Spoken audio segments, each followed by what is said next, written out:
కడప నగరంలోని గడ్డి బజార్లో ఉన్న శ్రీలక్ష్మీ సత్యనారాయణ స్వామి దేవస్థానంలో ధనుర్మాసాన్ని పురస్కరించుకొని నిర్వహించిన పూజా కార్యక్రమాలు భక్తి శ్రద్ధలతో జరిగాయి. ఈ కార్యక్రమంలో కడప నగర మేయర్ పాక సురేష్ కుమార్ తన సతీమణి రాధికతో కలిసి పాల్గొన్నారు.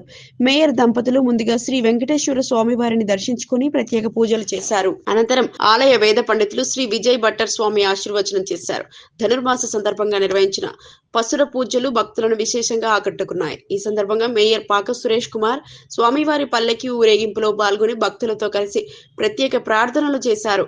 ఆలయ ప్రాంగణం మొత్తం భక్తులు జయ జయ ధ్వానాలతో ఆధ్యాత్మిక వాతావరణంతో నిండిపోయింది.